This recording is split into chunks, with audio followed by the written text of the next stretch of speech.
जरूरी सूचना है सभी स्टूडेंट्स के लिए। स्टडी फॉर सिविल सर्विसेज का Android app Google play store में आ चुका है, उसको प्लीज तुरंत इंस्टॉल कर लीजिए। और अगर आप स्टडी फॉर सिविल सर्विसेज के सिर्फ ऐप से कोई भी कोर्स, कोई भी पीडीएफ परचेज करते हैं, तो उसमें अप्लाई कूपन, अगर आप ज्ञान सर जो है आप उसमें अप्लाई करते हैं, ये कूपन कोड है, तो उसमें 20% फीस तुरंत माफ हो जाएगी। मतलब 20% डिस्काउंट तुरंत उसमें लग जाएगा।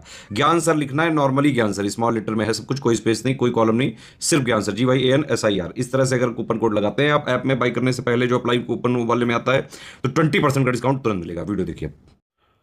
दोस्तों, एक राष्ट्र एक चुनाव आपने देखा, इसके लिए पूरा बिल सब आ चुका है। ये काफ़ी न्यूज़ में 1-2 साल से बना हुआ है। तो इससे क्या क्या सवाल बन सकते हैं पॉलिटी से लिंक करके, स्टैटिक को और करंट को, आइए उसको मैं बता देता हूँ। बहुत महत्वपूर्ण है ये चीज़ें आपके लिए जानना। एक सवाल आपके सामने प्रस्तुत हो जाएगा अगर आपने थोड़ा सा भी इसमें सीरियसनेस दिखा दिया। ऐसे ही सवाल आते हैं, कैसे वो मैं भी बताता हूँ। सबसे पहले याद रखो कि एक साथ चुनाव कराने के संबंध में जो उच्च स्तरीय समिति कब बनी, आपको डेट याद रखनी है। 2 सितंबर 2023 को राष्ट्रपति रामनाथ कोविंद की अध्यक्षता में एक साथ चुनाव कराने पर उच्च स्तरीय समिति का गठन किया था। इंग्लिश वाले भी याद रखो, 2 सितंबर 2023 को साइमल्टेनियस इलेक्शन कराने के लिए चेयरमैनशिप राष्ट्रपति जो कोविंद नाथ थे पूर्व, उनकी अध्यक्षता में बना था। अब इनका क्या काम था? इनका काम ये था भाई, इनका उद्देश्य कि ये पता लगाना कि लोकसभा और राज्य विधानसभाओं के लिए एक साथ चुनाव कराना उचित होगा या नहीं। इसके बाद क्या महत्वपूर्ण है दोस्तों? इसके बाद महत्वपूर्ण है ये चीज़ कि भाई देखिए, पहले क्या था, अगर आप देखेंगे 1951 से 1967 तक, ये आपको समय याद रखना है, लोकसभा और सभी राज्य की विधानसभाओं के जो चुनाव एक साथ ही तो होते थे भाई। भारत को आज़ादी मिली एक साथ, 14 राज्य जब थे, जब भारत में आज़ादी के टाइम सब में एक साथ चुनाव हुए। 51 से 67 तक सब में एक साथ चले। पर फिर क्या हुआ, उसके बाद कई जगह पे भाई लोक राज्यसभाएं भंग हुई, मतलब जो विधानसभाएं थी भंग हुई। यानी 1957, 62, 67 ये 3 आम चुनावों के लिए जारी थे, ये हुए हैं। समय याद रखना आपको। अभी आपको बताऊंगा मैं एक चीज़ और। अब कई जगहों पे क्या हुआ, फिर 68-69 में विधानसभाएं भंग हुई। एक ये याद रखना, चौथी लोकसभा 1970 में समय से पहले भंग हुई है। तो कहने का मतलब ये है कि लोकसभा की जो टेन्योर है वो आपको याद करना पड़ेगा दोस्तों। आप ये सवाल देखिए, देखिए लोकसभा, ऐसे सवाल आता है, ये यूपीपीसीएल 2023 का सवाल है कि 13वीं लोकसभा के समय कब था, 11वीं, 9वीं, 7वीं, ये सवाल फिर आ सकता है। मतलब यही नहीं मिलेगा। लोकसभा का टेन्योर क्या था, कब इलेक्शन हो, ये जरूर आएगा। एक सवाल लिख के ले लो उसे 100%। साइमल्टेनियस इलेक्शन बहुत न्यूज़ में, आइए इसको देख लेते हैं।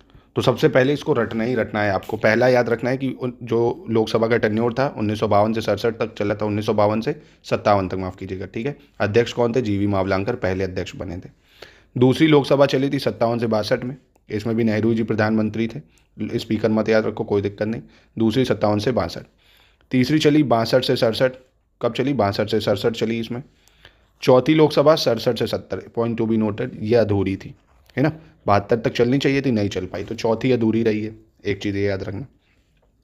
पांचवी लोकसभा 71 से 77 चली है, देखो, है ना, ये ज़्यादा चल गई है, 71 से 77 चली है। यानी लोकसभा का जो कार्यकाल है 10 माह 6 दिन बढ़ाया गया है ना। यानी 2 बार बढ़ा के 5 वर्ष 10 माह 6 दिन करा गया है। ये याद रखना आपको, प्लीज़ याद रखिएगा। चौथी लोकसभा 67 से 70 है, पाँचवीं 71 से 77 है, पाँचवीं 71 से 77, पाँचवीं 71 से 77। छठी की बात करें, देखो 77 से 89 ही है, सिर्फ 2 ही वर्ष चली भाई, 2 वर्ष ही चल पाई, 77 से 89। फिर सातवीं लोकसभा की बात करें अगर, 80 से 84 है, 80 से 84 है। ये अपना कार्यकाल पूरा करने के 20 दिन, यानी ये ठीक है, कह सकते हो आप 5 साल चल गई है, ठीक है। यानी अभी अधूरी कौन रही है? चौथी 67 से 70, पाँचवीं 71 से 77 और छठी 77 से 89। 80 से 84 हुई। उसके बाद जो आठवीं है वो 85 से 89 होती है। आठवीं कब होती है? 1985 से 89 होती है।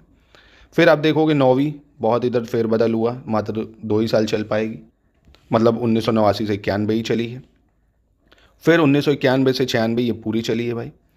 11वीं लोकसभा कब से कब तक चली? 11वीं चली 1996 से 77, 1996 से 77 तक चली है। 12वीं 1998-99, 13वीं 1999 से 2004 तक ही चली 13वीं।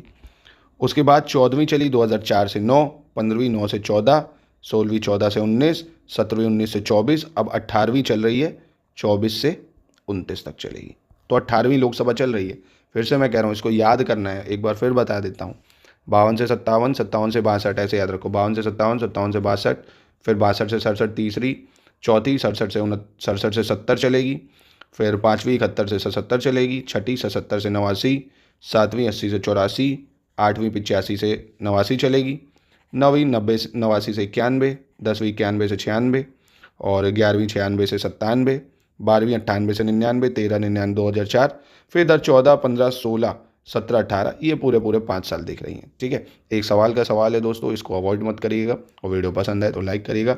ऐसे ही दोस्तों हमारे साथ जुड़ के आप कंप्लीट प्रिपरेशन कर सकते हैं यूपी पीसीएस मेंस की, एमपी पीसीएस का आपका 16 फरवरी को पेपर, उसकी भी तैयारी कर सकते हैं, टेस्ट सीरीज पेड क्विज लेके आरओ का संपूर्ण प्रिपरेशन कर सकते हैं। जितना हम बताएंगे अगर उस हिसाब से आपने पढ़ लिया, आप आराम से कट ऑफ निकाल सकते हैं। बिहार पीसीएस में देखो 110 सवाल तो सिर्फ टेस्ट सीरीज और क्विज से ही दे दिए हमने, है ना। तो अगर जितना बोलेंगे आप करेंगे एक्सपर्टीज टीम के साथ हमारे, तो आप आराम से पेपर निकाल सकेंगे।